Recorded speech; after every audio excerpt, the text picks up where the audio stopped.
उसके रहेंगे। और आज यदि हम योग के विषय में चर्चा करते हैं तो ये बहुत प्रचलित शब्द है। प्राचीन काल से ही भारतीय संस्कृति में ऋषि मुनि योग अभ्यास करते रहे और इस योग के लाभ भी वो अपने जीवन में अनुभव करते थे। योग के द्वारा वो मन की शांति का अनुभव करते थे। योग के द्वारा वो मन को ईश्वर में एकाग्र करते थे, स्वस्थ रहते थे, इंद्रिय संयम करते थे, दीर्घायु होते थे। और वर्तमान में भी यदि योग लोकप्रिय हुआ है तो विशेष रूप से स्वास्थ्य के संदर्भ में योग अधिक लोकप्रिय हुआ है। आज 21 जून को पूरे विश्व में योग दिवस के रूप में मनाया जाने लगा है।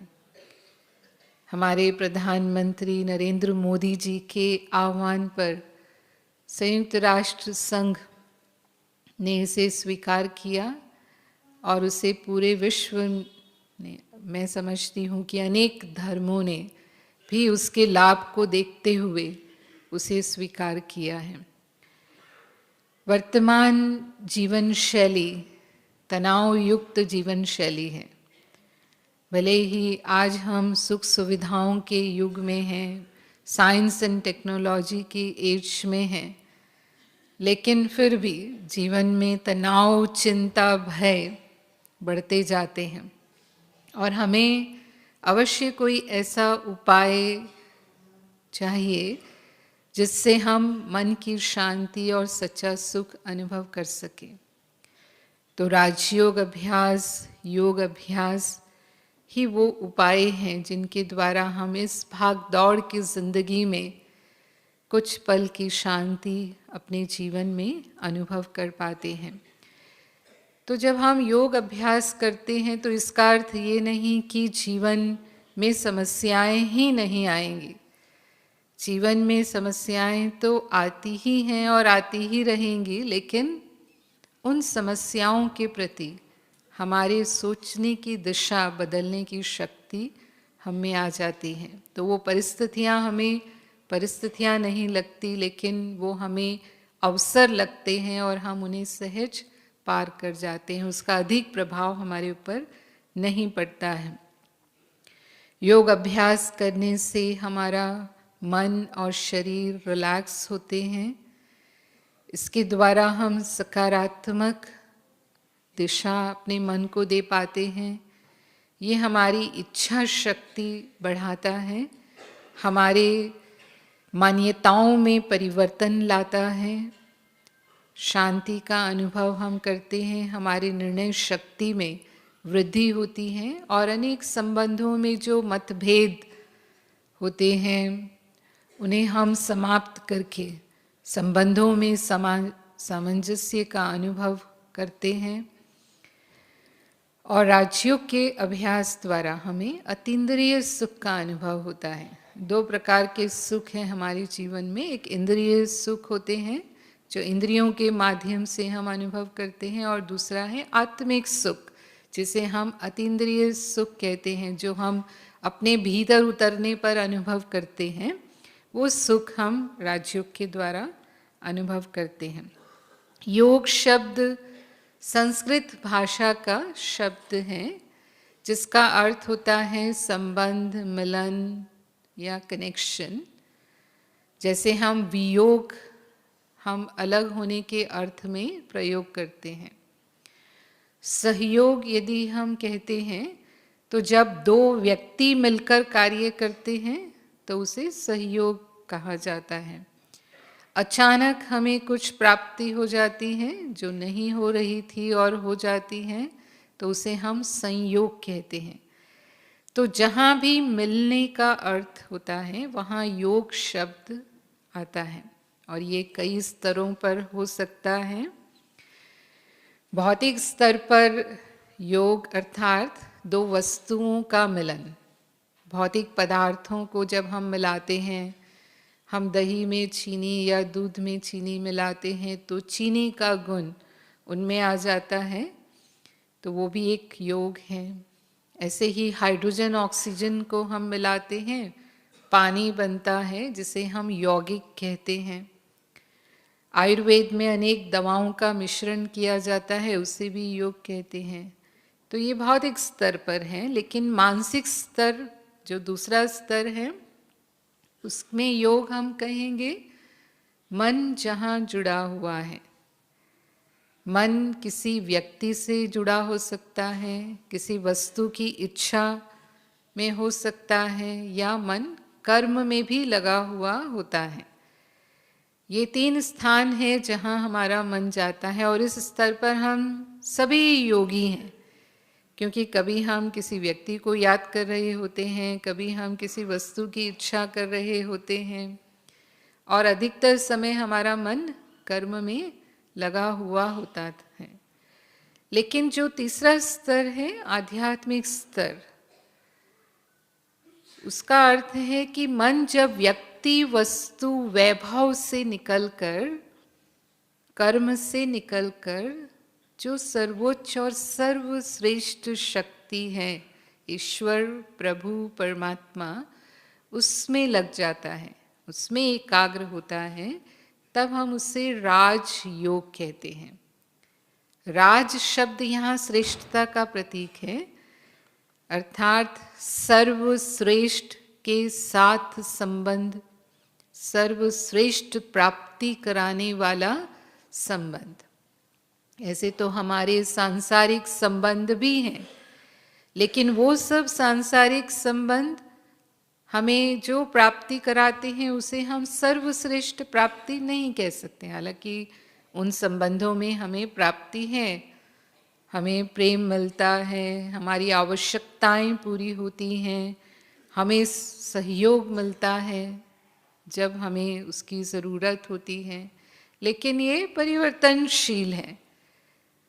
कहने का भाव ये है कि जो व्यक्ति आज हमें प्रेम कर रहा है वो कल हमसे नफरत भी कर सकता है, क्योंकि व्यक्ति की मनःस्थिति, परिस्थिति बदलती रहती है। जो व्यक्ति आज हमें सुख देता है वो हमें कल दुख भी दे सकता है।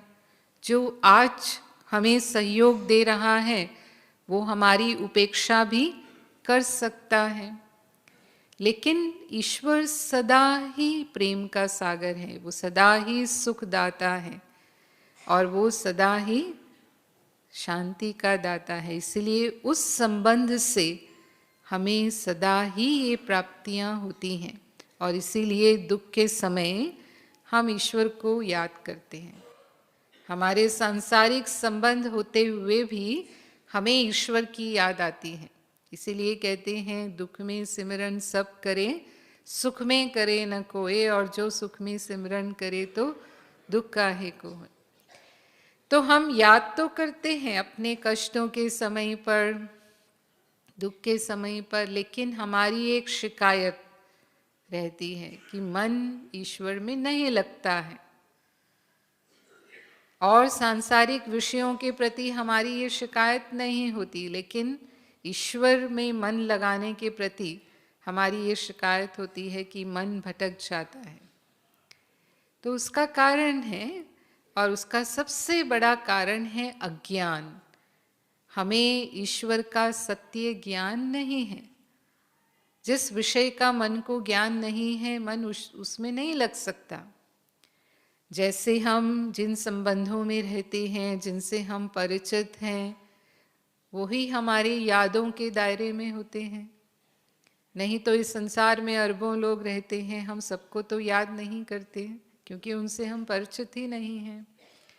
तो परमात्मा का भी हमें सत्य परिचय नहीं है। हम जो भी उसे याद करते हैं, जो परंपरा से चला आ रहा है, हमारे पूर्वजों से जो हमने सीखा, उसी तरह से हम उसे याद करते हैं, और वो सत्य परिचय न होने के कारण मन भटक जाता है कि उसका रूप क्या है, उसका निवास स्थान कौन सा है, उनसे हम संबंध कैसे अनुभव करें। और उसके पूर्व हमें स्वयं का भी सत्य ज्ञान नहीं है। तो इसमें हमें प्रश्न हो सकता है कि क्या हम स्वयं को नहीं जानते हैं? फिलोसफर्स ने कहा know thy self, realise thy self. तो इसका मतलब कहीं ना कहीं इस तथ्य में गहराई है कि हम अपने आप को नहीं जानते, तभी कहा गया no thy self. Swami Vivekananda जब पहली बार अपने गुरु के पास पहुँचे, रामकृष्ण परमहंस के पास जब गए, तब वो नरेंद्र थे, तब वो विवेकानंद नहीं थे। उन्होंने द्वार खटखटाया, गुरु अंदर थे। तो उन्होंने अंदर से ही पूछा कौन है? तो उन्होंने जवाब दिया कि यही मैं जानने आया हूँ कि मैं कौन हूँ, मैं नहीं जानता कि मैं कौन हूँ। तो बहुत लोग मन में एक जिज्ञासा का भाव रखते हैं कि मैं कौन हूँ, क्या मेरे जीवन का लक्ष्य है।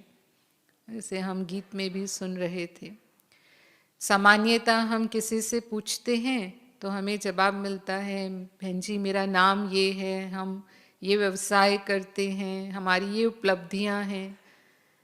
लेकिन इस संसार में जब हमने जन्म लिया तब हमारा नाम नहीं था, कुछ समय के बाद हमारा नाम रखा जाता है, लेकिन तभी भी हम तो हैं।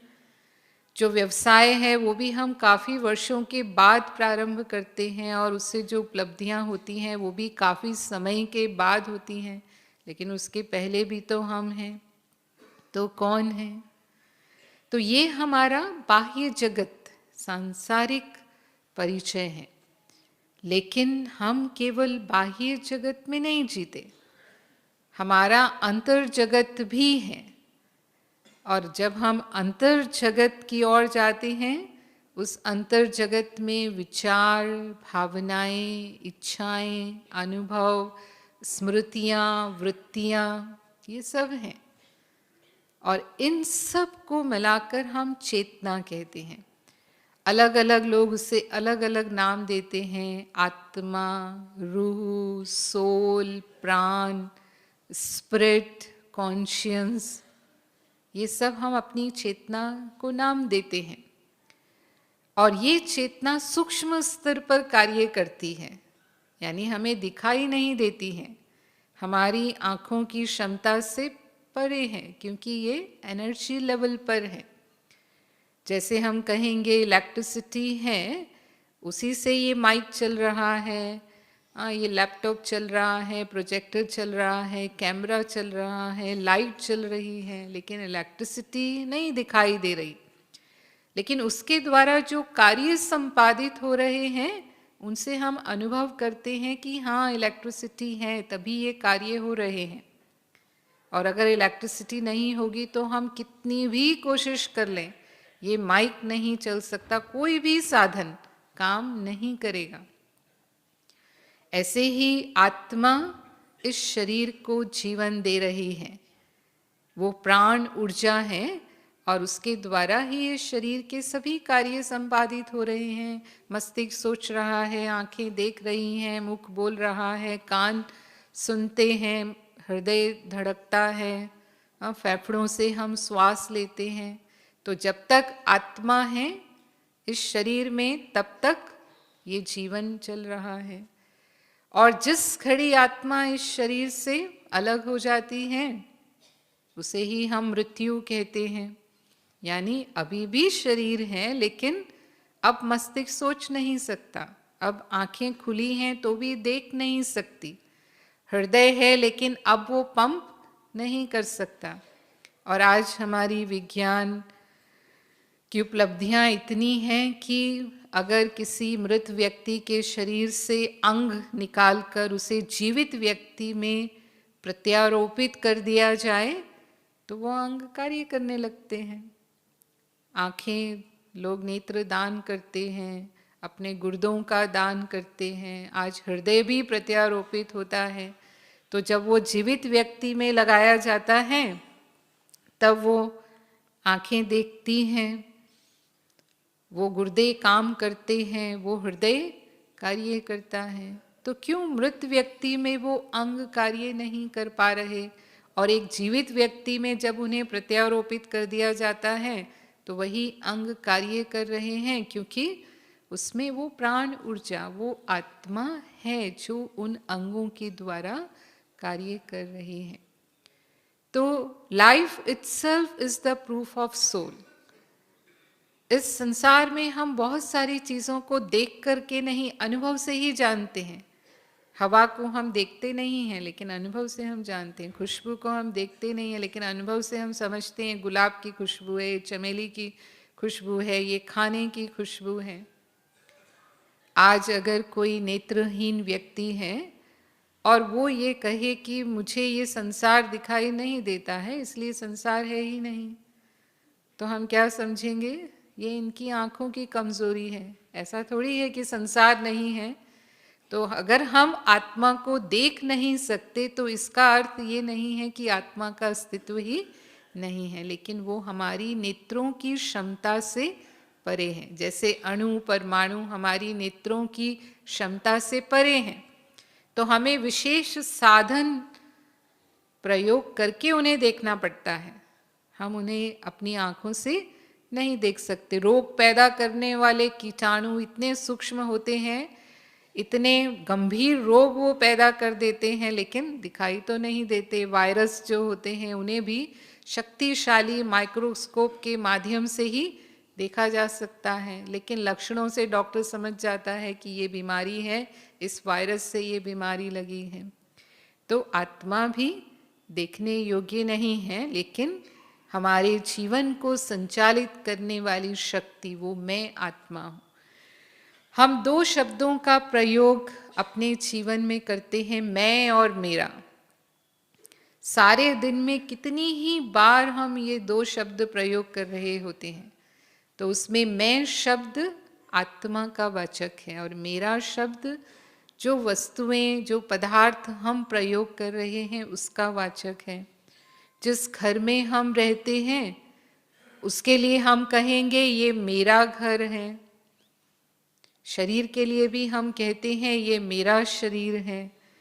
डॉक्टर के पास जाएंगे, अगर सिर में दर्द हो रहा है तो कहेंगे मेरा सिर दर्द हो रहा है, या मेरा शरीर दर्द हो रहा है। जो भी हमें तकलीफ है उसमें हम मेरा शब्द का प्रयोग करते हैं। इसका मतलब ये शरीर मेरा है, मैं शरीर नहीं हूँ। जैसे ये मेरा घर है तो मैं घर नहीं हूँ, मैं उस घर से अलग उसे प्रयोग करने वाला हूँ। तो यदि हम मेरा शरीर कह रहे हैं, मेरे अंग हैं जो भी, तो इसका मतलब मैं कौन? मैं आत्मा हूँ जो इस शरीर के माध्यम से कार्य कर रही है। ये शरीर उससे मिला है कार्य करने के लिए। गीता में भी पहले अध्याय में जब अर्जुन संदेह में था तो श्री कृष्ण ने जो उसे आत्म जागृति का ज्ञान दिया, उसमें यही समझाया कि आत्मा इस शरीर को एक वस्त्र की तरह धारण करती है, और जैसे वस्त्र पुराना हो जाता है और हम पुराने वस्त्रों का त्याग करते हैं और नया वस्त्र धारण करते हैं, ऐसे ही आत्मा इस शरीर रूपी वस्त्र के पुराना होने पर इस देह का त्याग करती है और फिर नया शरीर धारण करती है। और इसका अर्थ है आत्मा अजर अमर अविनाशी है। जिसे गीता में कहा गया नैनम छिदन्ति शस्त्राणि नैनम दहति पावकः, जिसे शस्त्र काट नहीं सकते, जिसे पानी गीला नहीं कर सकता, जिसे वायु सुखा नहीं सकती, वो अजर अमर अविनाशी शक्ति आत्मा है। और विज्ञान कहता है energy is neither created nor destroyed, it can be transformed. ऊर्जा ना उत्पन्न होती है ना नष्ट होती है, वो केवल परिवर्तित होती है। ये बात हमारे यहाँ हजारों साल पहले कह दी गई, जो इस पिछली सदी में आइंस्टाइन ने खोज की। तो आत्मा एक एनर्जी है, स्पिरिचुअल एनर्जी है, डिवाइन एनर्जी है, जो सदा ही है, जो ना उत्पन्न होती है ना नष्ट होती है। वो सिर्फ इस शरीर रूपी वस्त्र का परिवर्तन करती है। तो आत्मा भौतिक नहीं है, अभौतिक है, और हम ह्यूमन बीइंग कहते हैं। तो ह्यूमन बीइंग में दो लेटर हैं, ह्यूमन प्लस बीइंग। ह्यूमन शब्द ग्रीक भाषा का शब्द है जो ह्यूमस से आया है, जिसका अर्थ है मिट्टी। यानी हमारा ये जो भौतिक शरीर है ये मिट्टी से बना है, यानी प्रकृति के पंच तत्वों से, पंचभूतों से इसका निर्माण हुआ है। और बीइंग अर्थात चेतना, आत्मा, और दोनों को मिलाकर हम ह्यूमन बीइंग कहते हैं। वो जीवात्मा और मनुष्य कहलाता है। लेकिन आज हम अपने आप को ह्यूमन बीइंग नहीं समझते, ह्यूमन डूइंग समझते हैं। जो हम कर रहे हैं वो मैं हूँ, ये हमारा परिचय हम आज के समय में अपनी पहचान मानते हैं। एक ऐसे ही चीफ इंजीनियर थे जो रिटायर होने वाले थे, तो बहन जी उनको पूछने लगी आपका परिचय, तो उन्होंने कहा मेरा नाम ये है, मैं चीफ इंजीनियर हूँ। तो उसने उनको और समझाने के लिए कहा कि अच्छा अभी आप 1 महीने के बाद रिटायर हो जाएंगे, फिर आप कौन होंगे? तो उन्होंने कहा मैं एक्स चीफ इंजीनियर हो जाऊंगा। यानी जो हम कर रहे हैं उस पहचान से ही हम अपने आप को जानते हैं, पर वास्तव में हम ह्यूमन डूइंग्स नहीं, हम ह्यूमन बीइंग्स हैं। मैं आत्मा हूँ और संसार में ये रोल मुझे मिला है करने के लिए। आत्मा एक सूक्ष्म चमकते हुए सितारे के समान ज्योति बिंदु स्वरूप है। आत्मा भले ही हमें दिखाई नहीं देती है, लेकिन जब दिव्य दृष्टि से उसे देखा जाता है तो वो चमकते हुए सितारे के समान है, जैसे कि आसमान में सितारा चमकता है। पॉइंट ऑफ वाइट लाइट हम कहेंगे। और आत्मा की 3 शक्तियां हैं, मन, बुद्धि, संस्कार। जैसे ये शरीर अनेक अंगों से बना हुआ है, अनेक अंग मिलकर इस शरीर का निर्माण करते हैं। केवल मस्तिष्क शरीर नहीं है, केवल हृदय शरीर नहीं है, केवल फेफड़े शरीर नहीं है, लेकिन सभी अंग मिलकर के जब कार्य कर रहे हैं तब ये शरीर है। ऐसे ही आत्मा में मन, बुद्धि, संस्कार, भावनाएं, इच्छाएं, अनुभव, ये सब मिलाकर के आत्मा बनी। ये आत्मा के अनेक अंग हैं और उसमें मन सबसे मुख्य शक्ति है। मन हमारी विचार शक्ति है और मन के लिए कहा गया बहुत सूक्ष्म और बहुत तीव्र गति से हमारा मन चलता है, इसीलिए इसे बेलगाम घोड़ा कहते हैं। या मन बहुत चंचल है, एक विषय पर टिका रहना उसके लिए बहुत मुश्किल है। हम यहाँ शरीर से बैठे हैं, पर ज़रूरी नहीं है कि हम सभी मन से भी यहाँ बैठे हों। मन से हम कितनी ही बार हॉल से बाहर गए होंगे, जिस स्थान से हम आए हैं उस स्थान पर भी मन गया होगा और फिर हम उसे वापस लेकर के आए। तो पूरा समय मन एक विषय में नहीं रह पाता है, बहुत गतिमान, प्रकाश की भी तेज गति से हमारा मन चलता है। अगर मैं घर शब्द कहती हूँ तो आप भले ही कितनी ही दूर शहर से आए हैं, 1 सेकंड से भी कम समय में मेरा मन घर पहुँच जाता है। इतनी तेज गति है हमारे मन की। ये भूतकाल में जा सकता है, भविष्य की कल्पनाएं कर सकता है। मन को समय, स्थान, व्यक्ति का कोई बंधन नहीं है। किसी भी काल में वो जा सकता है, किसी भी व्यक्ति को याद कर सकता है, किसी भी स्थान पर। हम भले ही चांद पर नहीं गए, लेकिन हम चांद के विषय में सोच सकते हैं। अमेरिका नहीं गए होंगे, लेकिन अमेरिका के विषय में हम सोच सकते हैं। और कहते हैं as you think so you become. जो हम सोचते हैं वही हम हैं। हमारा जीवन हमारे विचारों का परिणाम है। जन्म से कोई संत नहीं होता, जन्म से कोई चोर डाकू भी नहीं होता है, लेकिन किसी व्यक्ति के विचार जिस दिशा में चलते हैं वैसा ही उसका जीवन बनता है, क्योंकि बिना सोचे हम कोई कर्म नहीं करते हैं। मनोवैज्ञानिक अध्ययनों में ये पाया गया कि हम 1 मिनट में 25 से 30 विचार, और पूरे दिन में हम लगभग 25,000 से 30,000 विचार करते हैं। ये सामान्य स्थिति है, लेकिन जब हम तनाव में होते हैं तब हमारे मन की गति और तीव्र हो जाती है और हम 40,000 से 50,000 तक विचार भी करते हैं, जिसका दबाव हम महसूस करते हैं जब हम टेंशन में होते हैं। और 4 प्रकार के विचार एक दिनचर्या में हमारे चलते हैं। सबसे अधिक विचार हमारे आवश्यक विचार होते हैं, जो कार्यों से संबंधित होते हैं। जो भी कार्य करना है उसके पहले हम सोचते हैं कि मुझे ये करना है, वो प्लानिंग होती है हमारी। पूरे दिन की दिनचर्या में हमें पता होता है कि आज मुझे क्या क्या करना है। तो 70% जो हमारी विचार शक्ति है वो हमारे कार्यों को संपादित करने में हम प्रयोग करते हैं। लेकिन जब हम फुर्सत में हैं, जब हम काम नहीं कर रहे, तभी भी हमारा मन तो फुर्सत में नहीं होता है। मन तो अपना कार्य करता रहता है और उस समय हमारे विचार या तो भूतकाल की बातों का चिंतन करते हैं, जो घटनाएं घट चुकी हैं उनके बारे में हम सोचते हैं, ऐसा हुआ वैसा हुआ, इसने ऐसा कहा, इसने ऐसा किया, इसने ऐसा क्यों किया, हाँ ऐसा करना चाहिए नहीं करना चाहिए, या मैंने ऐसा क्यों किया, जो भी बीत चुका है। तो हम कहते हैं पास्ट इज पास्ट, जो बीत गया वो तो कभी लौट कर नहीं आता है। लेकिन कुछ का स्वभाव होता है कि वो बीती बातों के चिंतन में अधिक रहते हैं, और जब हम बीती बातों को बहुत अधिक सोचते हैं तो जब वो घटना घटी होती है तब वो बहुत छोटी होती है, लेकिन उसको बार बार सोचकर हम उसे राई को पहाड़ बनाते हैं। और जो दुख हमें उस समय अनुभव हुआ होता है, क्योंकि दुख की बातें ही ज़्यादा हम बार बार सोचते हैं, उससे कहीं अधिक दुख हम वर्तमान में फिर अनुभव करने लगते हैं और उन बातों को हम नया रूप देते हैं।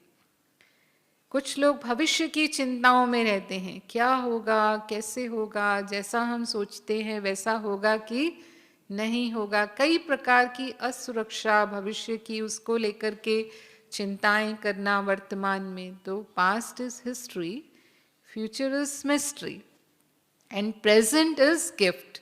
इसीलिए उसको प्रेजेंट कहते हैं कि प्रेजेंट जो वर्तमान समय है वही हमारे लिए गिफ्ट की तरह, हमारा मन उसमें रहना चाहिए। यही जीवन जीने की कला है।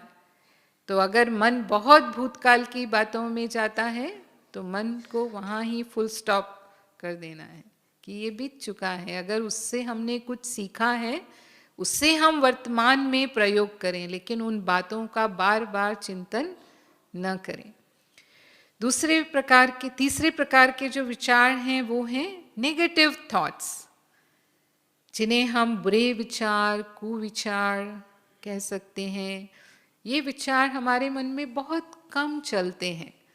दिन भर में 5% तक हम नेगेटिव थॉट्स करते होंगे, और वो विकारों के वश होकर के, यानी स्वार्थ, क्रोध, ईर्ष्या, द्वेष, नफरत, भय, आलस्य, निराशा, इससे संबंधित जो भी विचार हैं ये सब नकारात्मक वृत्तियां हैं मन की, और ये परिस्थितियों के प्रभाव से हमारे मन में पैदा होते हैं। लेकिन भले ही कम है पर इनका प्रभाव बहुत ज़्यादा होता है।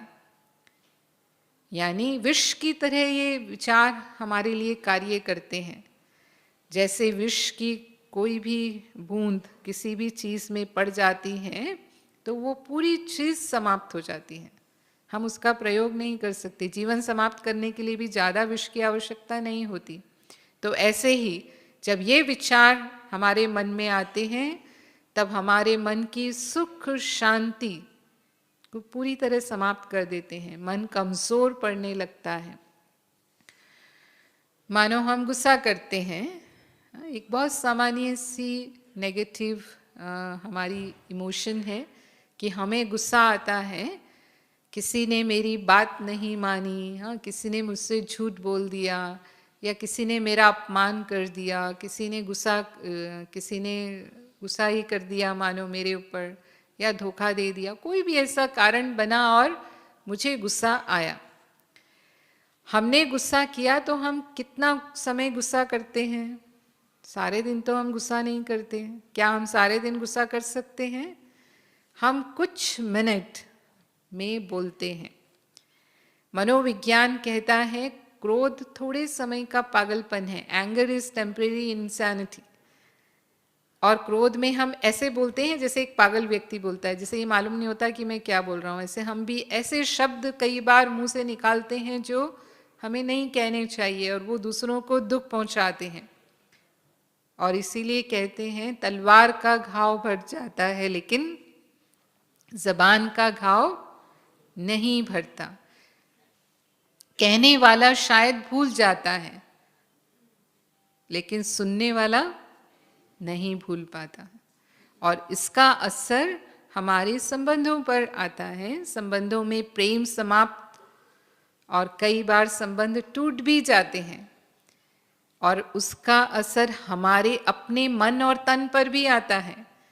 कहते हैं ये एक प्रकार का एसिड है जो जिस पात्र में डाला जाता है उसको ही ज़्यादा नुकसान पहुंचाता है। तो हमारे मस्तिष्क की कार्य क्षमता खत्म, कितना नेगेटिव चिंतन हमारा चलता है, उसके बाद कई घंटों तक हम मन को एकाग्र नहीं कर सकते, हम सही निर्णय नहीं ले पाते, मन उलझन में रहता है, मन की शांति पूरी तरह से खत्म हो जाती है। अगर हमने दूसरे को अशांति दी तो हमारे मन की शांति भी चली जाती है। तो थोड़े समय का गुस्सा कई बार जीवन पर्यंत तक हमारे लिए दुखदायी हो जाता है। तो ये नेगेटिव विचारों का परिणाम है, और यही तनाव पैदा करते हैं।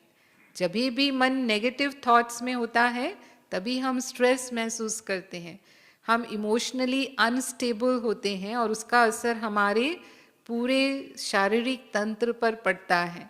ऐसे केमिकल्स बनते हैं हमारे शरीर में जिनसे मनोकायिक रोग होते हैं। और आज 70% बीमारियां साइकोसोमैटिक बीमारियां हैं, जिसे हम लाइफस्टाइल डिजीजेस कहते हैं, और उसमें diabetes, heart problem, high blood pressure, peptic ulcer, अनेक प्रकार की एलर्जीज, ये सब साइकोसोमैटिक डिजीजेस हैं। और फिर हम पॉजिटिव थॉट्स भी करते हैं और करना चाहते भी हैं। हम जानते हैं कि जब मन अच्छे विचारों में होता है, मन जब शुद्ध विचारों में होता है, सकारात्मक आशावादी होता है, तब हम शांति का अनुभव करते हैं, क्योंकि ये वैल्यू बेस्ड थॉट्स हैं। आशा, उत्साह, सफलता, स्वास्थ्य के विचार, आत्मचिंतन, आत्मसम्मान से संबंधित विचार, या ईश्वर चिंतन, ये भी सकारात्मक और शुद्ध विचार हैं। लेकिन शुद्ध विचार भी बहुत कम हम कर पाते हैं, लेकिन जब भी हम करते हैं उसके लाभ भी हमें अधिक होते हैं। जैसे नकारात्मक विचार हम कम कर रहे हैं, नुकसान अधिक, ऐसे ही सकारात्मक विचारों का लाभ हम जीवन में तुरंत अनुभव करते हैं जब मन श्रेष्ठ दिशा में होता है। मन शांत होता है, प्रसन्न होता है, शक्तिशाली होता है, एकाग्र होता है, हमारी कार्य क्षमता में वृद्धि हो जाती है, हम स्वस्थ भी महसूस करते हैं, क्योंकि मन स्वस्थ है तो तन भी स्वस्थ अनुभव होने लगता है। लेकिन फिर भी हम सकारात्मक विचारों में अधिक समय नहीं रह पाते हैं। ये कहना जितना आसान है उतना करना मुश्किल है, और उसका कारण है कि हमारा मन परिस्थितियों, व्यक्तियों और इंद्रियों के प्रभाव में चलता है। जैसी परिस्थितियां जीवन में आती हैं उनके हम गुलाम होते हैं। यानी आज अगर कोई व्यक्ति चाहे तो मुझे दुखी कर सकता है, कोई व्यक्ति चाहे तो मुझे खुश भी कर सकता है। हमारा जो रिमोट कंट्रोल होता है ज़्यादातर वो दूसरों के हाथ में होता है। इंद्रियों के वश माना मैंने आँखों से कुछ देखा, उसके प्रभाव मुझ पर पड़ेगा, हम उसको चिंतन करने लगेंगे। मैंने कानों से कुछ सुना, उसका चिंतन मेरे मन में चलने लगेगा। और आज हम मीडिया के ज़माने में जीते हैं तो बहुत कुछ हम देखते, सुनते, पढ़ते रहते हैं। हमारी दिनचर्या ही आज मीडिया से प्रारंभ होती है। सुबह का समय हमारा समाचार सुनने में, अखबार और चाय हाथ में होती है। कहते हैं इस दुनिया की सबसे बुरी खबरें मीडिया की सबसे अच्छी खबरें होती हैं। और सुबह सुबह हम अपने मन को क्या सूचनाएं दे रहे हैं? वो बुरी खबरें जब हम पढ़ रहे हैं या देख रहे हैं, तब हमारा इनपुट कैसा हो गया? नकारात्मक हो गया। अब सारा दिन भले ही कोई समस्या नहीं आ रही है, लेकिन हम इस दुनिया को किस नज़र से देखेंगे? मेरी आंखों पर कौन सा चश्मा आ गया? इसलिए कहते हैं जैसी दृष्टि वैसी सृष्टि। 90% लोग बुरे नहीं होते हैं दुनिया में। जो बुरी खबरें आ रही हैं वो 1% कोई पॉपुलेशन होती है। 99% लोग अच्छे हैं, लेकिन मैं सबको किस नज़र से देखने लग गई? फिर हम चर्चा भी क्या करेंगे? हम चर्चा भी, हमारी चर्चा का दायरा भी वही होगा जो हमारे भीतर गया है। इसीलिए हमारे दिन का प्रारंभ कभी भी संसार समाचारों से तो नहीं होना चाहिए। हमारे दिन का प्रारंभ कैसे होना चाहिए? हम आपसे ही पूछते हैं, हमारे दिन का प्रारंभ कैसे होना चाहिए? सकारात्मक विचारों से। और वो हमें संसार समाचार से तो नहीं मिल सकते, ये निश्चित है, लेकिन जो सुनते हैं वो जानते हैं। लेकिन यदि हम आध्यात्मिक ज्ञान का श्रवण करते हैं, इसमें हम कहेंगे कि हमारे पूर्वज बहुत बुद्धिमान थे, वो अपने दिन का प्रारंभ सत्संग से करते थे, या ईश्वर का ध्यान, पूजा पाठ, भक्ति से वो अपने दिन का प्रारंभ करते थे। तो जब हम आत्मचिंतन करते हैं, ईश्वरीय चिंतन करते हैं, आध्यात्मिक ज्ञान का श्रवण करते हैं, तो मन सकारात्मक ऊर्जा से भर जाता है। और फिर सारे दिन में कैसी भी परिस्थितियां हमारे सामने आएंगी, मन इतना शक्तिशाली है कि वो परिस्थिति हमें परिस्थिति लगती ही नहीं है।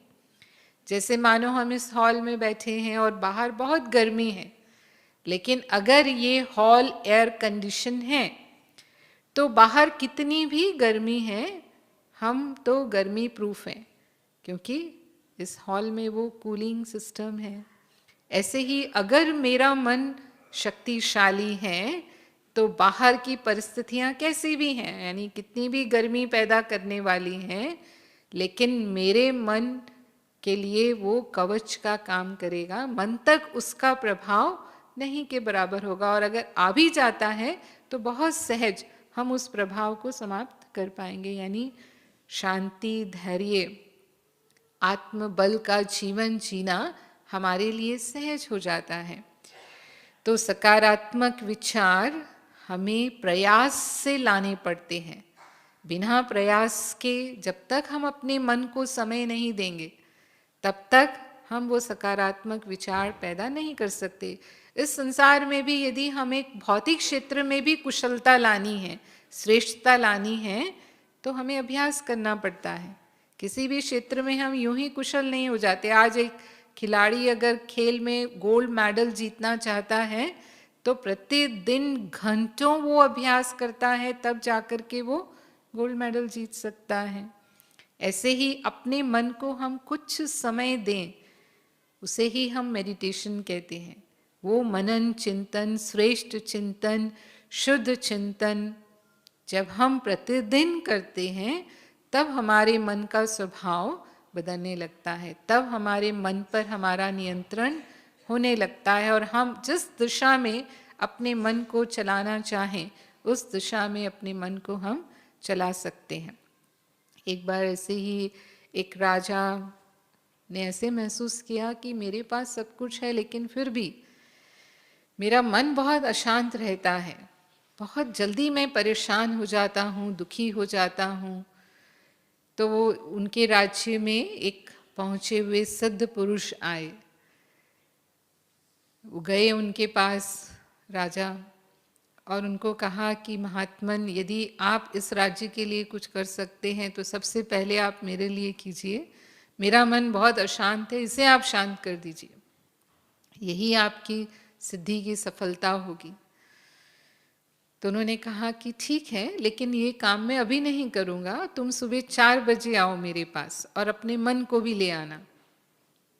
तो राजा ने कहा ठीक है, जैसे आपकी आज्ञा। लेकिन जब वो वापस लौट के जाने लगा तो उसके मन में विचार चलने लगे। उसने सोचा कि क्यों मुझे सुबह 4 बजे बुलाया इन्होंने, और फिर कहा कि मन को साथ लेकर आना। मन को साथ लेकर आने का क्या अर्थ है? मन तो मुझ में ही है, मन कोई मुझसे बाहर थोड़ी है। मैं आऊँगा तो मन साथ में आएगा ही आएगा। हाँ, उसको एक पहेली जैसा लगा। फिर भी क्योंकि वो पहुँचे हुए थे तो वो बात को उसने स्वीकार किया, और सुबह 4 बजे बहुत परिश्रम से उसे उठना पड़ा, लेकिन फिर भी उठ कर के वो उनके पास पहुँचा। तो जैसे ही वो पहुँचा, वो ध्यान में बैठे हुए थे, उनकी आंखें खुली तो उन्होंने पूछा, अच्छा राजन, तुम आ गए, अपने मन को साथ में लेकर आए हो? तो उसने कहा, यही तो सवाल मुझे परेशान करता रहा कि मन को साथ में लाने का क्या मतलब है? मेरा मन तो साथ में ही आएगा। तो उसने कहा कि अच्छा, तो ये तो तुम जानते हो कि मन मुझ में ही है, हाँ, मन भीतर ही है। फिर उसने कहा, अच्छा देखो आपका मन कहाँ है? चलो मन आपके साथ ही है, लेकिन ढूंढो मन को कि मन कहाँ है। तो उसने मन को देखना शुरू किया कि मन कहाँ होगा। तो जब मन और सब बातों से निकलकर केवल उसमें ही चला गया, उस क्रिया में चला गया, ढूंढने की क्रिया में, तो उसने, क्योंकि वो समझ तो नहीं पाया कि मन कहाँ है, पर मन को ढूंढ रहा है, तो उसमें ही उसने शांति का अनुभव किया। और उसने महसूस किया कि मन कोई चीज़ या वस्तु नहीं है, मन एक क्रिया का नाम है। और जैसे ही इसकी दिशा बदलती है, हम शांति का अनुभव करते हैं। तो मन विचारों से ही शांति का अनुभव करता है, और विचार ही मन को अशांति का अनुभव कराते हैं। और आत्मा की दूसरी शक्ति बुद्धि की शक्ति है। मन अनेक प्रकार के चिंतन में रहता है। कई बार जैसे मन में बुरे विचार भी चल जाते हैं, लेकिन हम उन्हें कर्म में नहीं लाते, क्योंकि बुद्धि विवेक मन को रोक सकता है। और हम अगर ये समझते हैं कि ऐसे विचार करने से बुरे परिणाम होंगे, तो हम अपने विचारों की दिशा को बदल देते हैं। कभी भी कोई नया कार्य हम शुरू करते हैं तो मन और बुद्धि के बीच में अंतर्द्वंद होता है, यानी हम उसके भविष्य परिणाम को तोलते हैं। मानो कोई व्यक्ति सिगरेट पीता है या शराब पीना शुरू करता है, ये एक आदत है। जब व्यक्ति उसे शुरू करता है तो हमेशा उसके मन बुद्धि में अंतर्द्वंद की स्थिति पैदा होती है। मानो दोस्तों के संग में हैं, पार्टी में हैं, पहला ऑफर मिला सिगरेट पीने का या शराब पीने का, तो तुरंत विवेक जो समझ है वो हमें सावधान करता है कि नहीं, ये अच्छी आदत नहीं है, इससे हमारा स्वास्थ्य नष्ट होगा, इससे हमारा धन का अपव्यय होगा, इससे समाज में प्रतिष्ठा में भी अंतर आ सकता है, इसलिए ये कार्य नहीं करना चाहिए। लेकिन मन उसके विपरीत बात कहता है। मन कहता है, आज पार्टी में आए हैं, दोस्तों के संग में हैं, आज ले लेते हैं, आगे से नहीं लेंगे, ये तो सिर्फ आज की बात है। एक बार में क्या होता है, एक बार में थोड़ी स्वास्थ्य खराब हो जाता है। फिर धन के लिए सोचते हैं, धन कमाते किस लिए हैं। मानो अब इन दोनों में जो विजयी होगा, अगर विवेक शक्तिशाली है तो मन कितना भी इच्छा है, कितना भी दबाव है दोस्तों का, पीयर प्रेशर जिसे हम कहते हैं, हम वो काम नहीं करेंगे। लेकिन अगर विवेक कमजोर पड़ जाता है और मन हावी हो जाता है, तो कितनी भी समझ है कि ये काम गलत है, हम करेंगे। और दुनिया में जो अपराध होते हैं वो इसी वजह से होते हैं। ऐसा नहीं कि उनको नहीं मालूम होता है कि ये गलत है, सही है, मालूम होता है, लेकिन मन हावी होता है। जब मन हावी होता है तो मनुष्य का विवेक नष्ट हो जाता है और वो कार्य कर जाता है जो उसे नहीं करना चाहिए। ज्ञान से हमारी बुद्धि शक्तिशाली होती है, हमारा विवेक विकसित होता है। न सिर्फ विकसित होता है लेकिन दिव्य होता है। और इसीलिए हम देखते हैं कि जो लोग हाईली एजुकेटेड होते हैं वो बेहतर अनुशासित होते हैं और जब आध्यात्मिक ज्ञान हमारे जीवन में आता है, हमारी बुद्धि दिव्य होती है, तो हमारा जीवन संयमित हो जाता है। हमें बहुत मेहनत नहीं करनी पड़ती या हमें कठिन नहीं लगता है अपने जीवन में इंद्रिय संयम लाना। वो आसान हो जाता है हमारे लिए, क्योंकि विवेक विकसित हो जाता है। और आत्मा की जो तीसरी शक्ति है वो है संस्कारों की शक्ति। जो कर्म हम बार बार करते हैं, जो विवेक से निर्णय हो जाते हैं, जिनका हम तर्क सहित विश्लेषण कर लेते हैं, स्वीकार कर लेते हैं, वही कर्म हम फिर बार बार करने लगते हैं और वो हमारे संस्कार, जिसे हम सामान्य भाषा में आदत कहते हैं, वो आदत बन जाती है हमारी। संस्कार दो प्रकार के होते हैं आत्मा में। पहले संस्कार हमारे निजी संस्कार हैं, जिनसे आत्मा बनी है, जो आत्मा के मूल स्वभाव के अंतर्गत आता है। जैसे हम कहेंगे ये शरीर 5 तत्वों से बना है, तो ये शरीर हवा, पानी, वायु, आकाश, पृथ्वी से बना है। तो इस शरीर की आवश्यकता भी ये 5 तत्व ही हैं। यानी शरीर में 70% पानी है, तो जब हमें प्यास लगती है तो हम पानी पीते हैं।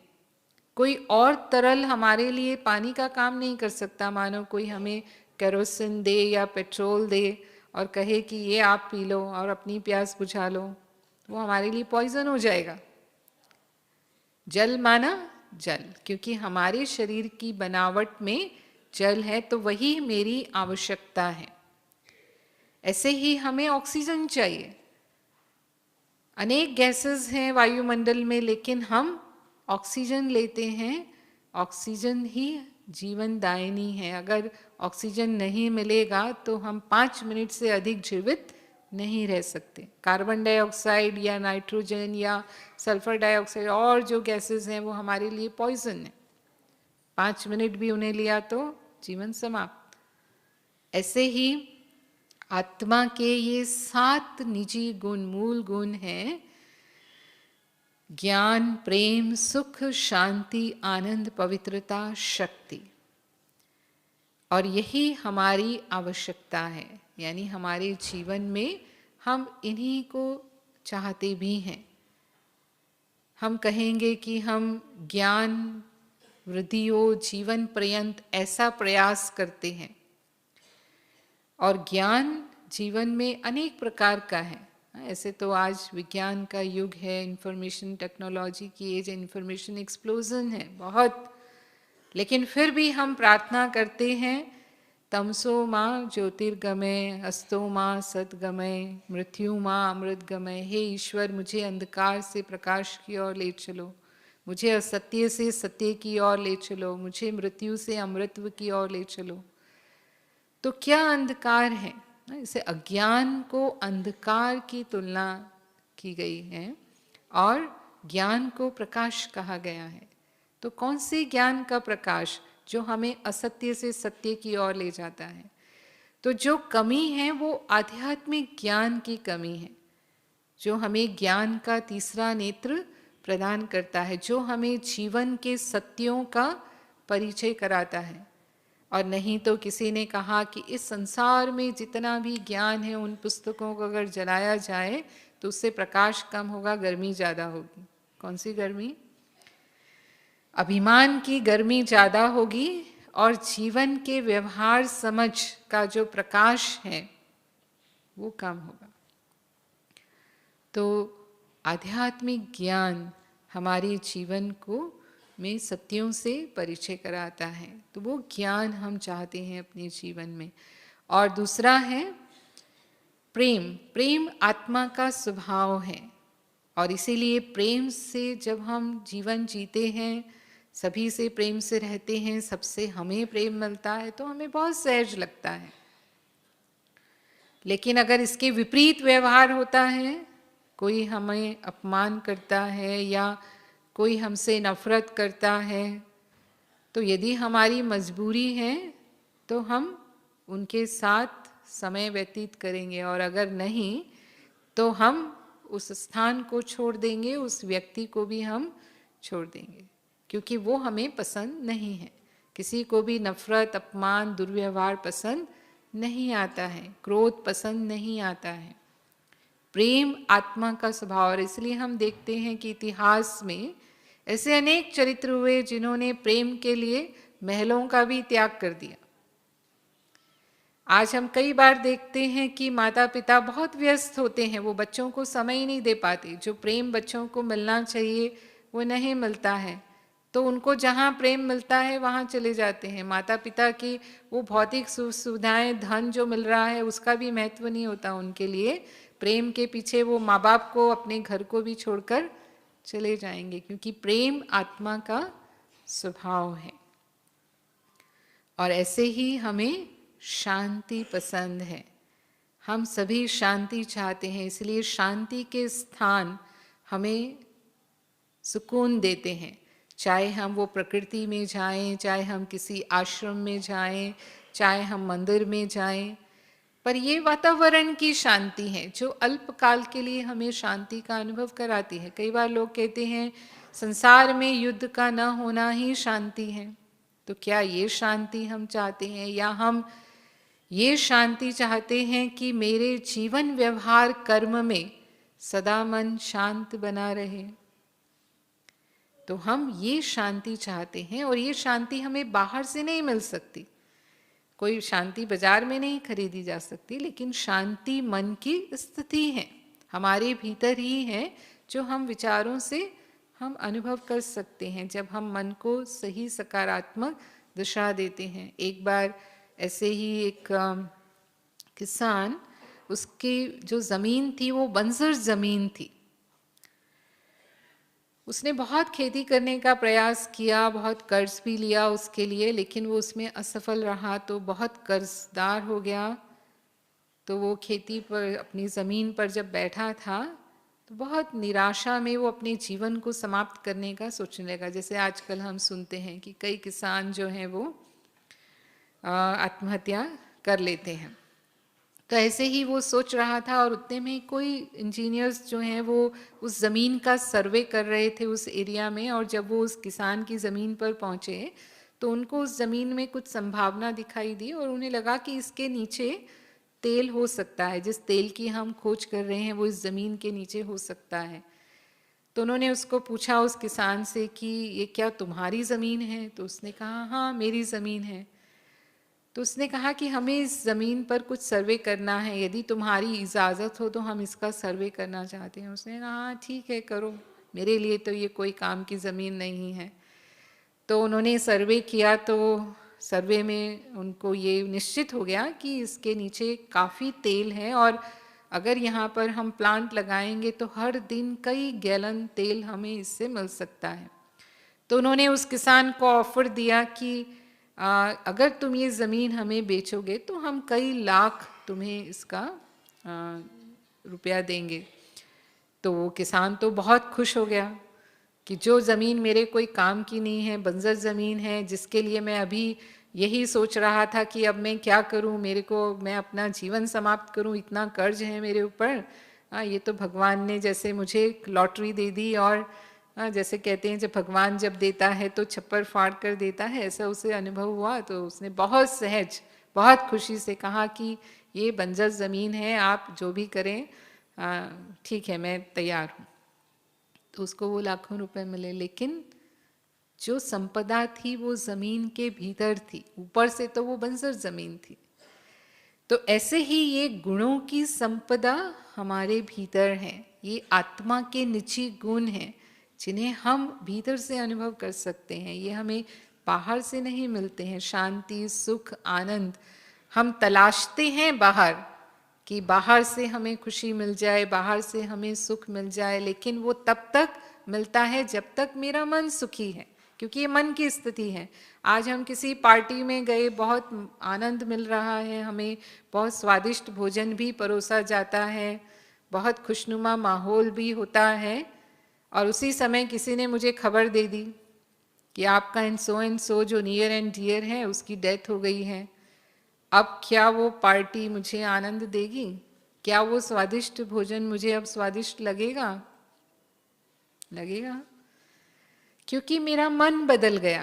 तो जैसे ही मन बदल गया, जो चीजें मुझे खुशी दे रही थी वो अब मुझे खुशी नहीं दे रही, जो मुझे सुख मिल रहा था वो अब मुझे सुख नहीं मिल रहा। ऐसा नहीं है कि वो भोजन का स्वाद बदल गया या पार्टी का माहौल बदल गया, नहीं।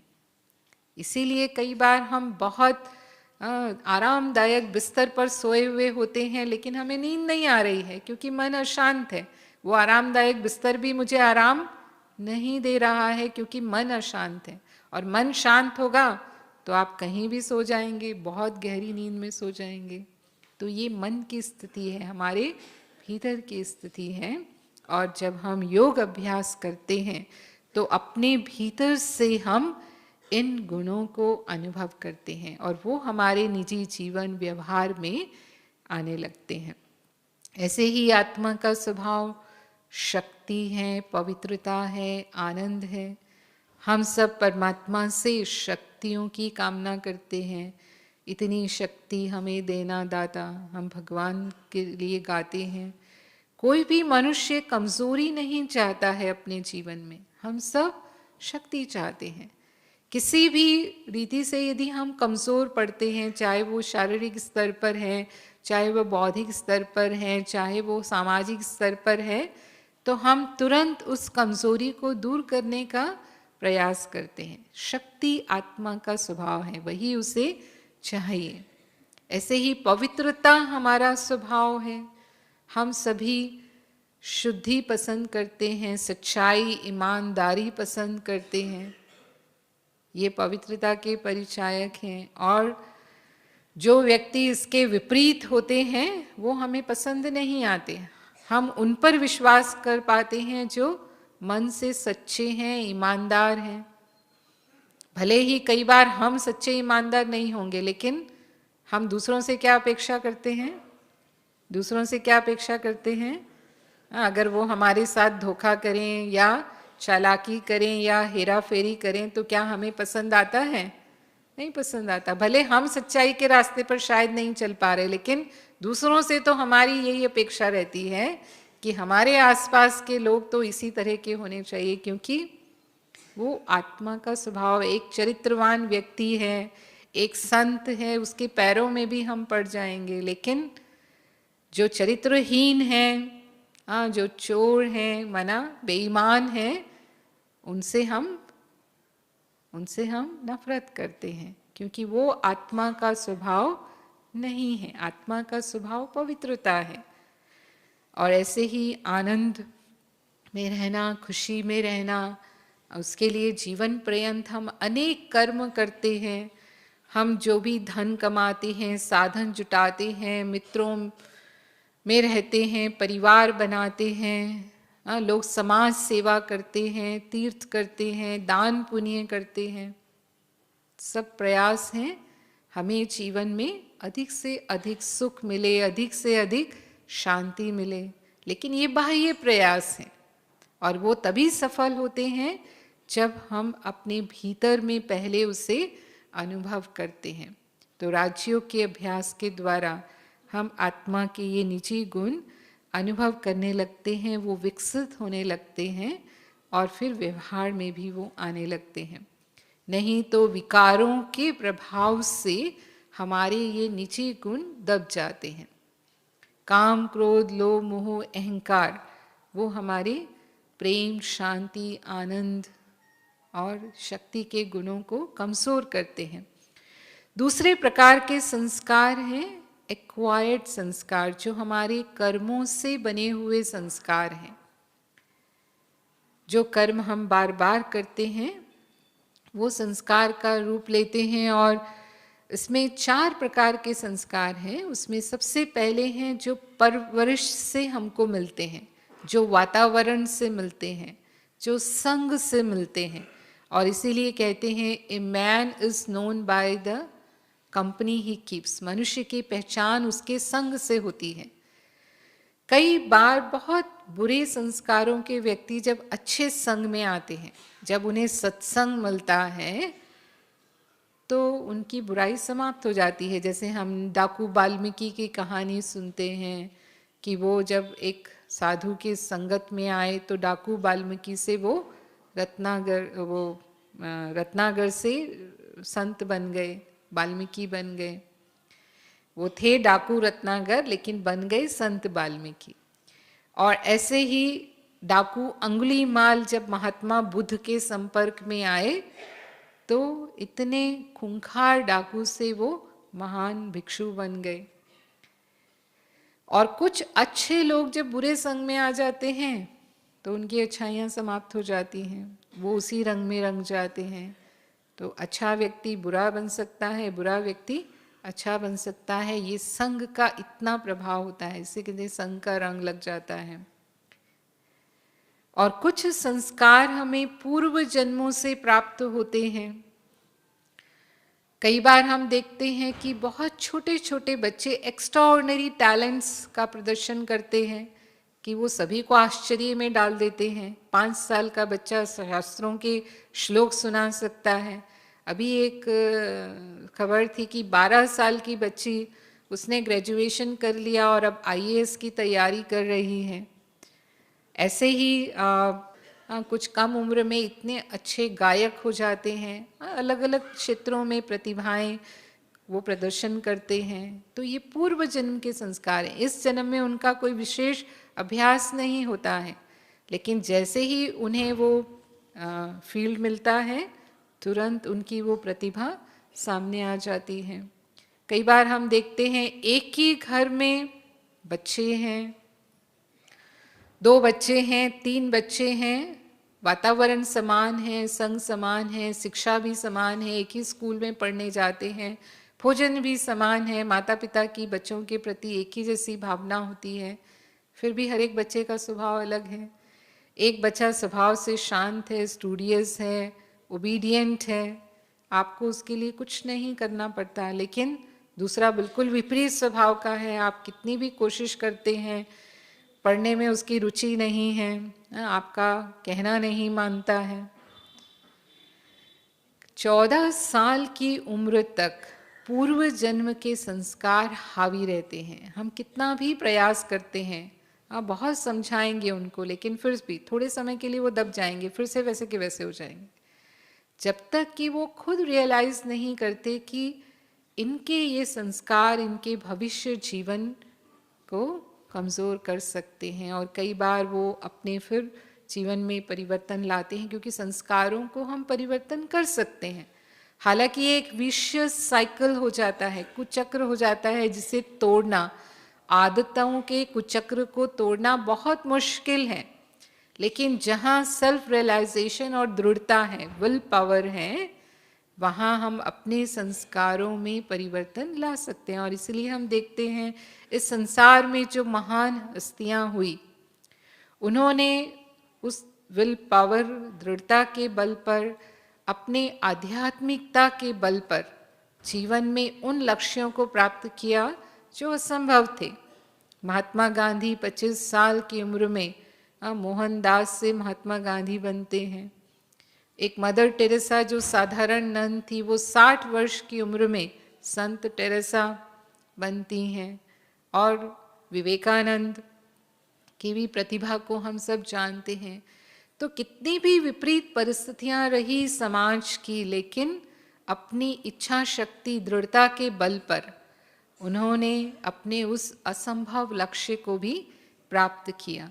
तो दृढ़ इच्छा शक्ति से हम अपने संस्कारों को वश करते हैं, और जब हम योग अभ्यास करते हैं तो हमारी विल पावर बढ़ती है। आत्मा का शरीर में स्थान यहाँ भ्रकुटी में है। जैसे आप चित्र में देख रहे हैं, एक कार में ड्राइवर का स्थान निश्चित होता है। वो ड्राइविंग सीट पर बैठकर ही कार को चला सकता है। अगर वो कोई और सीट पर बैठकर कार ड्राइव करने की कोशिश करे तो वो कार ड्राइव नहीं कर सकता। ऐसे ही आत्मा इस भ्रकुटी में, मस्तक के मध्य में, जिसे आज्ञा चक्र भी कहते हैं, यहाँ से पूरे शरीर को कंट्रोल कर सकती है, क्योंकि आत्मा के लिए जो कंट्रोल रूम है मस्तिष्क, उसका स्थान यहाँ है।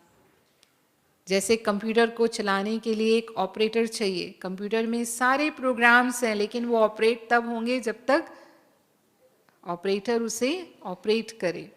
ऐसे ही आत्मा प्रोग्रामर है, मस्तिष्क में सभी क्षमताएं हैं, वो इंस्ट्रूमेंट है, लेकिन वो कार्य तब करेगा जब चेतन आत्मा उसके द्वारा कार्य करती है। जैसे हम कहेंगे एक बहुत फर्स्ट क्लास म्यूजिशियन है, लेकिन वो म्यूजिक तभी प्ले कर सकता है जब म्यूजिकल इंस्ट्रूमेंट है। अगर इंस्ट्रूमेंट नहीं है तो कितना भी फर्स्ट क्लास म्यूजिशियन हो, उसके होने का कोई अर्थ नहीं है। एक कितना भी कुशल सर्जन हो, लेकिन जब तक उसके पास इक्विपमेंट्स नहीं हैं, इंस्ट्रूमेंट्स नहीं हैं, वो सर्जरी नहीं कर सकता है। तो आत्मा के लिए भी ये अंग जो साधन हैं, जो ज्ञान इंद्रियां हैं, उनका स्थान मुख पर है। आँखें, कान, मुख, ये सब हमारी ज्ञानेंद्रियां हैं, परसेप्शन ऑर्गन है, ये सब इस स्थान पर हैं। इसीलिए शरीर में आत्मा का स्थान मस्तक के मध्य में भ्रुकुटी में है। कुछ लोग ऐसा मानते हैं कि आत्मा हृदय में निवास करती है, लेकिन आत्मा हृदय में नहीं है। हृदय का भावनाओं से कोई संबंध नहीं है। हृदय सिर्फ एक पंपिंग ऑर्गन है जो पूरे शरीर में ब्लड पंप करता है। और अगर हृदय को प्रत्यारोपित कर दिया जाए, आज के ज़माने में जैसे हार्ट ट्रांसप्लांट होते हैं, तो फिर हम कहेंगे कि आत्मा कहाँ चली गई, उस हृदय के साथ ही चली गई क्या? अगर हृदय में आत्मा का निवास है तो हृदय में कोई भावना नहीं, विचार से ही हमारी भावनाएं निर्माण होती हैं। तो मन आत्मा की शक्ति है और जैसा हम चिंतन करते हैं वैसा ही हम भाव महसूस करते हैं, लेकिन उसका असर हमारे हृदय पर सबसे पहले आता है। उसे हम हृदय में महसूस करते हैं, इसलिए ऐसा लगता है कि आत्मा हृदय में है। जैसे मानो आप भावुक हैं तो हृदय की धड़कन बढ़ जाएगी, तो सबसे पहले फीलिंग कहाँ आई? हृदय में आ गई, क्योंकि भावनाओं का सबसे पहले असर हमारे हृदय पर हो रहा है। लेकिन आत्मा का स्थान यहाँ है, और इसीलिए जब हम कर्म और भाग्य की बात करते हैं तो हमारा हाथ यहाँ जाता है। जब हम बहुत गहरी सोच में होते हैं तभी भी मेरा हाथ यहाँ होता है। वो सिद्ध करता है कि कर्म और भाग्य से जिसका संबंध है, सोच से जिसका संबंध है, वो आत्मा यहाँ है। And face is the index of mind. चेहरा मन का दर्पण है। जो भी हम सोच रहे होते हैं उसके भाव चेहरे पर प्रकट हो जाते हैं। अगर हम खुशी में हैं तो भी चेहरा बताता है, यदि हम दुखी हैं तो भी चेहरा बता रहा है, यदि हम निराश हैं, उदास हैं तो भी हमारा चेहरा बताता है। तो हम बिना देखे ही कह देंगे क्या बात है, आज आपका चेहरा लटका हुआ है। हम समझ जाते हैं उनके भावों से, क्योंकि भले हम मुख से नहीं बोलते, लेकिन आत्मा की मन शक्ति जो है उसके भाव, क्योंकि चेहरा उसके सबसे नज़दीक है, तो वो चेहरे पर प्रकट हो जाते हैं। और जब हम राजयोग का अभ्यास करेंगे तो अपने मन को हम यहाँ मस्तक के मध्य में एकाग्र करते हैं। आत्मचिंतन हम करते हैं कि आत्मा एक चमकते हुए सितारे के समान अजर अमर अविनाशी शक्ति, वो मैं हूँ। और इस संसार में ये सत्य है कि जिसने जन्म लिया है उसकी मृत्यु भी निश्चित है। तो लेकिन ये एक पहेली हमारे मन में होती है कि मृत्यु के बाद कहाँ जाते हैं। कहते हैं अकेले आए हैं अकेले जाना है, ये जग एक मुसाफिर खाना है। तो कहाँ से आए हैं और कहाँ जाना है। आत्मा भौतिक नहीं है तो इस भौतिक जगत की वो रहने वाली भी नहीं है। आप यहाँ देख रहे हैं 3 लोग। सबसे पहले भौतिक जगत जो ये हमारा, जिसमें ग्रह, उपग्रह, सूर्य, चांद, तारे हैं, उसमें पृथ्वी भी एक ग्रह है। हमारी विज्ञान की पहुंच इन ग्रहों तक है, यानी हम चांद तक पहुँचे हैं, मंगल तक भी पहुँच जाएंगे, कुछ ग्रहों तक मनुष्य पहुँच सकता है, लेकिन उसके पार जो लोक हैं उसमें विज्ञान की पहुँच अभी तक नहीं है। और वो है सूक्ष्म लोक और परलोक, जिसे ब्रह्म लोक भी कहते हैं। सूक्ष्म लोक, सूक्ष्म शरीर के लिए, और उसके ऊपर जो परम धाम है जिसे हम शांति धाम, मुक्ति धाम, निर्वाण धाम भी कहते हैं, यही आत्माओं का लोक है। और यहाँ आत्मा अपने निजी स्वरूप में जो चमकते हुए सितारे के समान ज्योति स्वरूप है आत्मा का, उसी रूप में निवास करती है, क्योंकि ये भौतिक शरीर इस भौतिक जगत में उसे प्राप्त होता है जो प्रकृति के तत्वों से निर्माण होता है और यहीं रह जाता है। इसे परम धाम कहते हैं क्योंकि ये परमात्मा का भी धाम है। ये शांति धाम है क्योंकि यहाँ संपूर्ण शांति है, संसार की आवाज़ें वहाँ तक नहीं पहुँचती हैं। वहाँ आत्मा कर्मों से मुक्त है, कर्मों के बंधन से, संबंधों के बंधन से, इसीलिए वो मुक्ति धाम है, उसे मोक्ष धाम भी कहते हैं। वो ब्रह्म लोक है क्योंकि वो ब्रह्म महतत्व से बना हुआ है, जो स्वप्रकाशित तत्व है, जहाँ सुनहरी लाल प्रकाश है। जैसे चित्र में आप देख रहे हैं, ऐसा प्रकाश तो यहाँ नहीं बनाया जा सकता, लेकिन लगभग इस तरह का प्रकाश वहाँ जो सूर्यास्त रंग जिसे हम कहते हैं सुनहरी लाल प्रकाश, वो उस लोक का प्रकाश है जो सदा ही है। इस भौतिक जगत का प्रकाश सूर्य, चांद, तारों पर निर्भर करता है। यदि सूर्य है तो प्रकाश है, लेकिन वो सदा ही प्रकाशित है, वहाँ सूर्य, चांद, तारों का प्रकाश नहीं पहुँचता। वो निर्वाण धाम है जो निर्वाण की अवस्था है। तो हम सब आत्माएं उस परम धाम से इस सृष्टि पर आए हैं, और जब इस सृष्टि पर हमारा पार्ट, जो रोल हमें मिला हुआ है, वो समाप्त होता है, तब हम पुनः उसी लोक में वापस लौटते हैं। तो इस लोक को हम चिंतन से यहाँ भी अनुभव कर सकते हैं। जैसे अभी हम अपने भौतिक घर को, जैसे अभी हमने कहा, घर को हम सोचेंगे तो मन हमारा उस घर में चला जाता है, क्योंकि हम पहले भी उस घर में रहे हैं, तो उस घर का चिंतन करना हमारे लिए आसान है। ऐसे ही आत्मा उस परम धाम से सृष्टि पर आई है।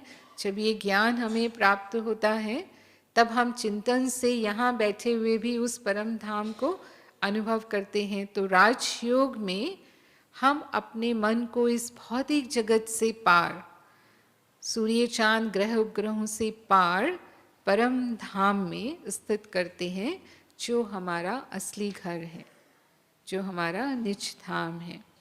तो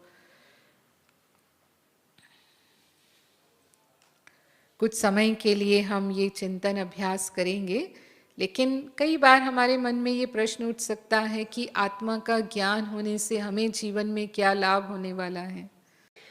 क्योंकि हम अपने जीवन में कोई भी कार्य तब करते हैं जब उससे हमें कुछ प्राप्ति होती है। तो आत्मज्ञान और अपने निजी स्वरूप का ज्ञान, अपने निज धर्म का ज्ञान हमारे उन संस्कारों को विकसित करता है जो आत्मा के शांति, प्रेम, सुख, आनंद के संस्कार हैं। वो हम अपने जीवन में अनुभव करने लगते हैं जब हम आत्मचिंतन करते हैं। जब हम देह अभिमान में होते हैं, यानी इस बॉडी कॉन्शियस स्टेज में होते हैं, जो वर्तमान स्थिति में हम रहते हैं, वो विकारों को जन्म देती है। काम, क्रोध, लोभ, मोह, अहंकार, ये देह अभिमान से उत्पन्न होते हैं। लेकिन जो निजी गुण हैं वो आत्मचिंतन से हमें अनुभव में आते हैं। और आत्मिक स्मृति में सभी आत्माएं समान हैं। देह के स्तर पर अनेक अंतर हैं। देह के स्तर पर देश, भाषा, जाति, धर्म सबका अंतर है। स्त्री, पुरुष, रंग, काला, गोरा, जो भी हम कहें, ये अनेक अंतर शारीरिक स्तर पर हैं। लेकिन आत्मा के स्तर पर हम सभी समान हैं, और हम सभी एक परम धाम से आत्माएं आई हैं, चाहे वो किसी भी देश के हैं, धर्म के हैं, जाति के हैं, भाषा के हैं। और इस रीति से आत्मिक रूप से हम सबका धर्म एक है, और वो है शांति, प्रेम और सुख। और इसीलिए हम कहते हैं कि सभी धर्म तो एक ही ज्ञान देते हैं। सभी धर्म तो कहते हैं आपस में प्रेम से रहो, किसी को दुख मत दो, क्योंकि वो आत्मा का निज धर्म है। तो जब हम आत्मिक स्तर पर व्यवहार करते हैं तो जीवन के प्रति हमारा नज़रिया बदल जाता है और बहुत सारी समस्याएं हमारे जीवन की सहज ही समाप्त हो जाती हैं और हम समानता से हर आत्मा के साथ व्यवहार भी कर सकते हैं। आत्मा के बारे में कई प्रमाण, ऐसे तो आत्मा हमें दिखाई नहीं देती है, लेकिन जो पूर्व जन्म के किस्से आत्मा हमारे सामने आते हैं वो आत्मा का प्रमाण देते हैं। कुछ लोगों को आउट ऑफ बॉडी एक्सपीरियंसेस होते हैं जब वो मृत्यु के निकट होते हैं और फिर से उन्हें पुनर्जीवित कर लिया जाता है, तो उस समय के उनके जो अनुभव होते हैं वो आत्मा के प्रमाण देते हैं। हम बहुत विस्तार में नहीं जाएंगे क्योंकि मैं घड़ी देख रही हूँ, आपका फिर आगे भी सेशन है, लेकिन ये सब प्रमाण आत्मा के अस्तित्व को सिद्ध करते हैं। ऐसे ही कुछ लोग हिप्नोटिक रिग्रेशन में पूर्व जन्मों तक ले जाते हैं। ये भी एक विधा है जो विदेशों में बहुत प्रचलित है और जिसके द्वारा मानसिक रोगियों का इलाज किया जाता है। उसके द्वारा भी आत्मा का अस्तित्व प्रमाणित होता है। तो अभी हम कुछ क्षणों के लिए राजयोग के अभ्यास में जो प्रथम चरण है आत्मचिंतन, उसका हम अभ्यास करेंगे। तो आप सभी सीधे होकर के बैठेंगे।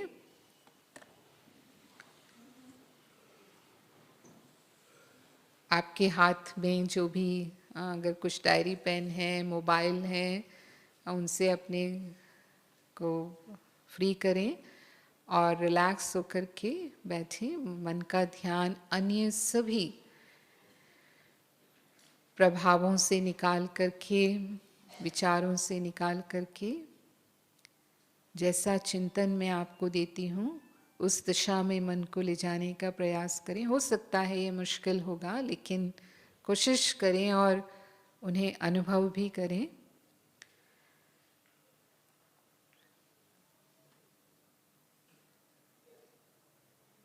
अपने मन को मस्तक के मध्य में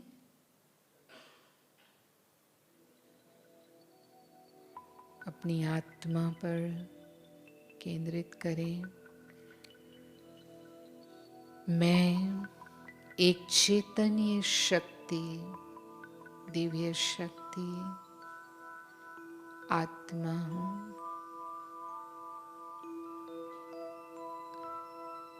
मैं अजर अमर अविनाशी हूँ। इस संसार में कर्म करने के लिए मैंने इस शरीर का आधार लिया है।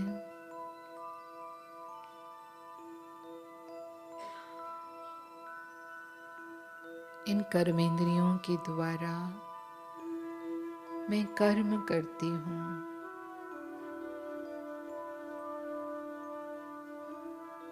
अपने निजी स्वभाव में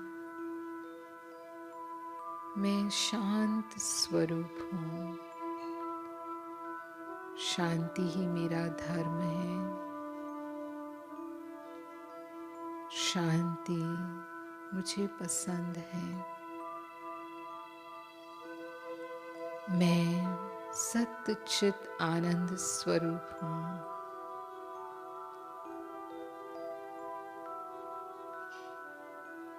स्वभाव से मैं पवित्र आत्मा हूँ, शुद्ध आत्मा हूँ।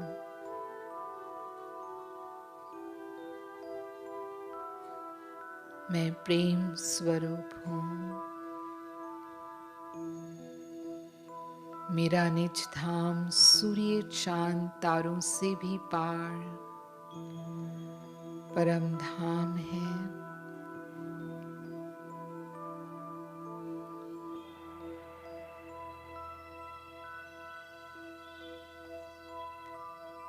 ले जाएं मन को उस दिव्य प्रकाश के लोक में जहाँ सर्वत्र सुनहरी लाल प्रकाश है, संपूर्ण शांति है।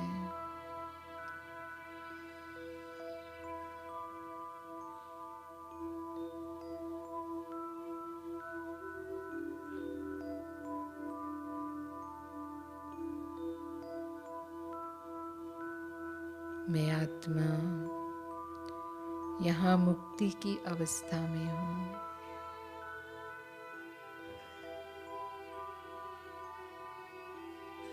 ये मेरे पिता परमात्मा का भी धाम है।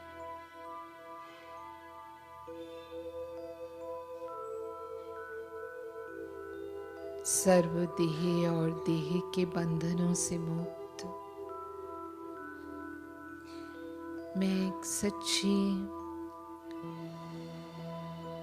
स्वतंत्रता और परम शांति का अनुभव कर रही हूँ।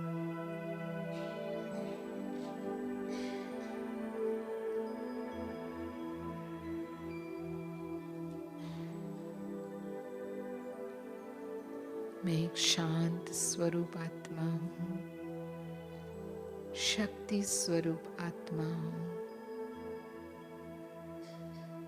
पवित्र आत्मा हूँ।